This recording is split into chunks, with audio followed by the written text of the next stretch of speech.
Assalamualaikum warahmatullahi wabarakatuh.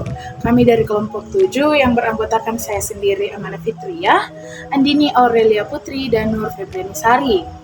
Terapi Gestalt merupakan salah satu bentuk terapi eksistensial. Dalam terapinya, pendekatan Gestalt berfokus pada perasaan-perasaan klien, kesadaran atas saat sekarang, pesan-pesan tubuh, dan penghambat-penghambat kesadaran. Adapun tujuan utama konseling Gestalt adalah membantu klien agar berani menghadapi berbagai macam tantangan maupun kenyataan yang harus dihadapi. Berikut adalah contoh dari konseling terapi Gestalt, yakni seorang konseling yang tidak sependapat dengan tantenya, sehingga ia memberanikan diri untuk datang ke konselor untuk menceritakan masalahnya. Selamat menyaksikan.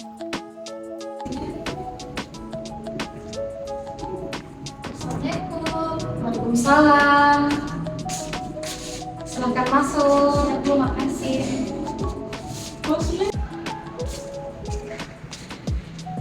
Silakan duduk, Kak. Iya, Bu. Terima kasih. Jadi apa kabar? Alhamdulillah, Ibu. Baik.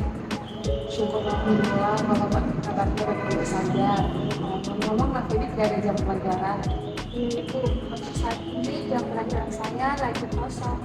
Kalau begitu, ada apa Kak Feby datang untuk menemui Ibu? Apakah ada hal yang mau dibicarakan?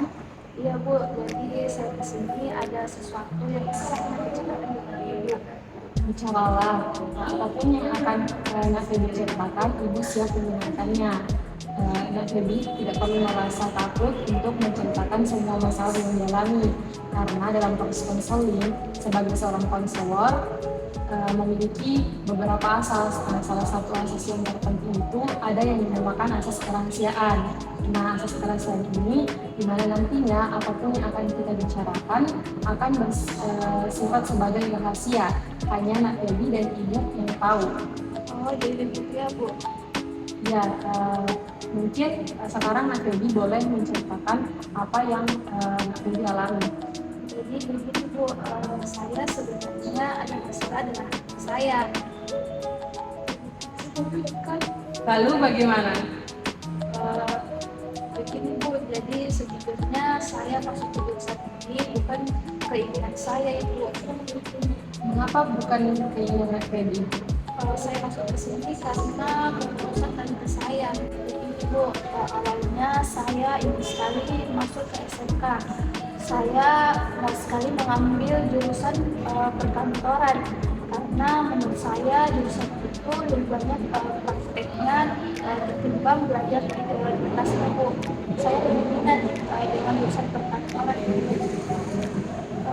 Tapi tante saya melarang saya mengambil SMK karena katanya kalau SMK saya tidak punya waktu di rumah karena lebih banyak praktek di luar.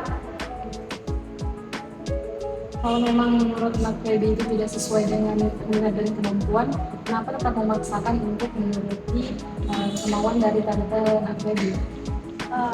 Saya tetap menuruti permintaan tante saya, Bu, karena jika tidak mungkin saya tidak dibiayai sekolah. Kalau saya nekat untuk masuk ke jurusan SMK, nanti tante saya marah dan tidak membiayai saya sekolah. Untuk mengharapkan orang tua juga di kampung mungkin susah, Ibu, karena perekonomian juga sulit di kampung. Dari cerita kamu, Ibu dapat menangkap bahwa sebenarnya Nak Feby ini merasa jengkel dengan diri sendiri karena tidak bisa memberanikan diri untuk mengungkapkan apa yang Nak Feby inginkan. Iya, Ibu, bagaimana saya tidak jengkel kalau saya harus menuntut ilmu yang dimana saya tidak suka di dalamnya. Jika Ibu mengalami hal yang sama dengan Nak Feby, mungkin Ibu juga merasakan apa yang Feby rasakan. Tetapi apa yang mungkin nantinya Nak Feby bisa lakukan selanjutnya? Jadi begini, Bu, saya datang ke sini meminta bantuan Anda untuk membantu saya berubah. Oh, berubah. Jadi dapat dikatakan bahwa kamu sebenarnya tidak mau menuruti kemauan tantemu. Kamu tetap mau mengembangkan minat dan impianmu untuk bersekolah di SMA, tapi di sisi lain kamu juga tidak berani untuk melakukan penolakan terhadap apa yang tantemu lakukan. Iya Bu, coba Ibu pikirkan, saya selalu menuruti kemauan tante saya tanpa saya memikirkan keinginan saya Ibu. Sedangkan yang akan jalani saya sendiri Bu. Baiklah, jadi mungkin menurut kamu bahwa tantemu itu senantiasa memaksakan keinginannya tanpa memikirkan apa yang kamu rasakan. Dia tidak peduli dengan apa yang kamu impikan, dan sampai saat ini pun kamu juga tidak berani menolak apa kemauan tantemu karena melihat di kehidupan sehari-hari bahwa dia memiliki kepribadian yang keras dan apa yang biasanya dia mau itu harus kita lakukan. Iya Ibu. Apakah sebelumnya dalam kehidupan sehari-hari kamu pernah menolak atau melakukan penolakan terhadap apa yang tantemu berikan? Selama ini Bu, saya tidak pernah membantah perkataan dan keinginan tante saya Bu, karena kata ibu saya tidak usah terlalu membantah kepada tante saya. Takutnya kalau saya membantah, saya tidak bisa melanjutkan sekolah saya lagi. Lalu, apakah kamu setuju dengan apa yang ibu katakan? Sebenarnya saya tidak setuju Bu, tapi mau bagaimana lagi? Saya tidak berani untuk tetap membantah Bu. Tapi misalnya kalau kamu tidak akan berani untuk mencoba, maka kamu akan terus-menerus seperti ini. Kamu akan selalu mengikuti kemauan tantemu yang menurutmu itu adalah sebuah paksaan, dan itu akan membuat kamu tidak memiliki kesempatan untuk dirimu sendiri. Lalu saya harus bagaimana Bu? Nah, yang akan kamu lakukan sekarang adalah mengatakan apa yang sebenarnya mengganggu pikiranmu.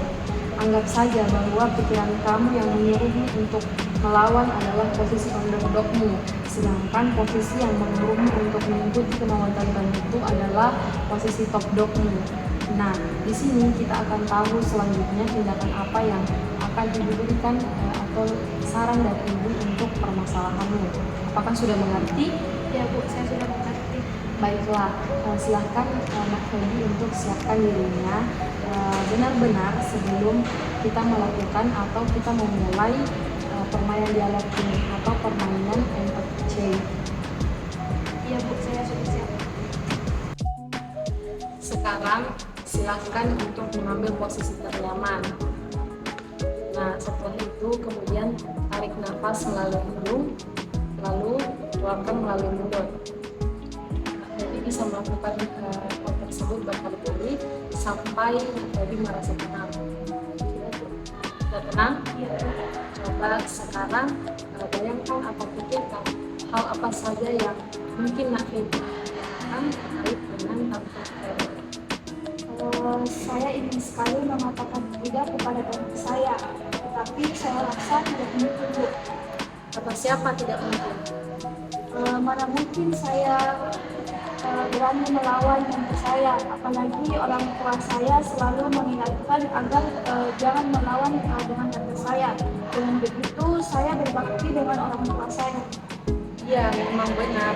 Tapi apakah dengan menuruti semua kemauan tantemu itu sudah termasuk berbakti? Ya mungkin tidak apa-apa kalau saya melawan sekali saja untuk memberitahukan kepada mereka tentang keinginan saya yang sebenarnya. Tetapi kalau saya melawan atau tidak menuruti keinginannya, saya mungkin tidak bisa sekolah atau sekolah saya nanti terganggu. Mungkin saja tante saya tidak mau membiayai sekolah saya lagi.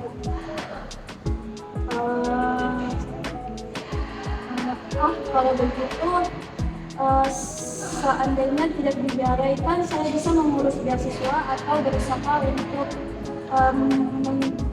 mencari biaya sekolah saya sendiri. Masa saya terus-menerus merasa takut? Saya harus melakukan sebuah perubahan. Jangan sampai tante saya terus-menerus seperti ini. Kalau begini, terus kapan saya bisa maju? Oke, baik, cukup dulu ya Nak Febi. Dari sini Ibu bisa melihat atau Ibu sudah tahu bahwa sebenarnya kamu percaya diri pada dirimu sendiri. Tetapi kamu sudah berani untuk mengatakan bahwa kamu bisa dan dapat mengambil kesimpulan bahwa kamu memang harus benar-benar melawan tantemu atau melawan kemauan dari tantemu.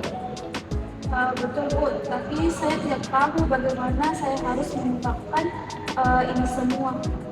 Oke, dari sini kita akan melakukan teknik mengikat cair yang kedua, di mana atau teknik kursi kosong kedua, di mana Nak Feby silahkan lagi untuk mempersiapkan dirinya, kemudian memposisikan badan senyaman mungkin. Nah, kembali melakukan step yang sama seperti sebelumnya, yaitu melakukan tarik nafas melalui hidung, kemudian hembuskan lagi melalui mulut. Nah, itu bisa dilakukan berulang kali sampai Nak Feby merasa nyaman. Nah, sekarang instruksi dari Ibu, coba bayangkan di kursi ini ada bapak kamu. Nah, dan kamu akan mengatakan yang sebenarnya kepada tantemu. Coba ceritakan kembali apa yang kamu bisa bayangkan. Dan sebelumnya Feby minta maaf. Sebenarnya saya tidak mau menolak apa yang Tante inginkan dari saya, tapi saya juga tidak bisa menuruti kemauan Tante terus-menerus. Saya tidak bisa memaksakan diri saya untuk sekolah di SMA. Saya lebih senang jika saya ada di SMK, karena di sana saya bisa langsung mempraktekkan, bukan hanya mempelajari materi saja. Dan percuma juga saya masuk di sekolah tersebut jika saya tidak memiliki minat dan kemauan saya sendiri. Itu hanya membuang biaya dan uang untuk sekolah saya. Sekarang silakan berpindah dan coba bayangkan apa respon dari tantemu setelah kamu mengatakan hal tersebut.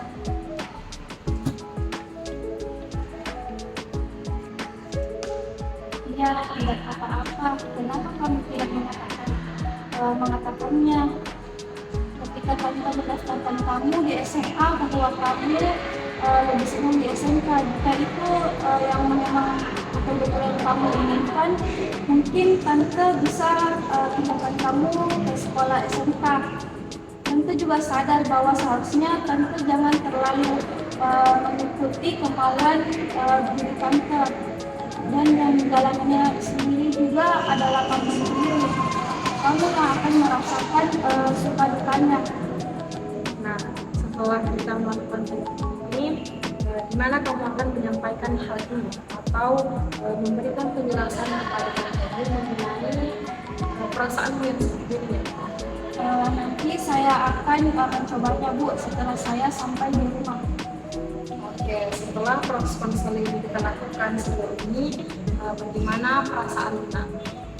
Saya sudah sedikit merasa lega Bu, dan nyaman, juga tenang, dan bahkan saya memiliki keberanian untuk memberikan penjelasan kepada tante saya sekarang. Oke, baiklah.